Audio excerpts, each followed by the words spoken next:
Number 24 రక్షోభభక్షం.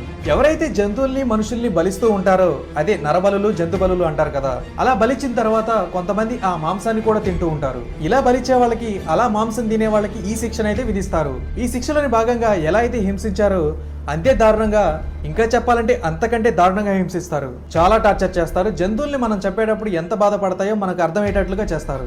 Number 25 శూలప్రోతం. ఎవరైతే ఆత్మహత్య చేసుకుంటారో, ఎవరైతే అమాయకుల్ని చంపుతారో, ఎవరైతే ఒక వ్యక్తి యొక్క నమ్మకాన్ని మోసం చేస్తారో అలాంటి వాళ్ళకి ఈ శిక్షను విధించడం జరుగుతుంది. ఈ శిక్షలోని భాగంగా శూలాలతో పొడుస్తారు, విపరీతంగా పొడుస్తారు. మన శిక్షాకాలం పూర్తయ్యేంత వరకు మన శరీరం నుంచి ఆ శూలాలు చీల్చుకుంటూ వస్తూనే ఉంటాయి. అండ్ మన తిండికి దప్పికి కూడా సఫర్ అవ్వాల్సి ఉంటుంది. ఎందుకంటే మనకి తిండి గాని నీరు గాని ఇవ్వరు ఆ టైంలో. అలా మన టార్చర్ కాలం పూర్తయ్యేంత వరకు అది కొనసాగుతూనే ఉంటుంది. నెంబర్ 26 వైదరణి.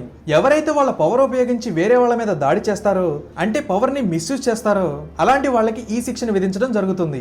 ఈ శిక్షలోని భాగంగా మలమూత్రాలతో, రక్తంతో, మనిషి యొక్క జుట్టుతో, బోన్స్ తో, నెయిల్స్ తో, ఇంకా ఎన్నో దారుణమైన సబ్స్టెన్సెస్ తో నిండిపోయి ఉన్న వైతరణి నదిలో వాళ్ళని పడేస్తారు. అండ్ వాటిలో ఉన్న క్రియేచర్స్ అన్ని కూడా వాళ్ళని తినేటట్లుగా చేస్తూ ఉంటారు. ఇలా వాళ్ళ శిక్షాకాలం పూర్తయ్యేంత వరకు ఆ శరీరాన్ని ఆ నీటి లోపల ఉన్న క్రియేచర్స్ కి అప్పచెప్తారు. ఇంకా మనుషులు పాపాలు మాత్రమే చేసి పుణ్యాలు అసలేం చేయకపోయినట్టయితే ఇంకా కంప్లీట్ గా నరకంలోనే ఉంటారు. అలా మళ్ళీ ఇంకొక జన్మెత్తుతారు, అది ఏదో ఒక రకంగా. అలా కాకుండా పాపాలు పుణ్యాలు రెండూ చేసినట్లయితే నరకంలో ఈ శిక్షను అనుభవించాక అప్పుడు స్వర్గానికి వెళ్తారు, అప్పుడు స్వర్గ సుఖాలను అనుభవిస్తారు. కానీ మొదటే నరకానికి వెళ్తారు, అదైతే స్పష్టంగా చెప్పవచ్చు.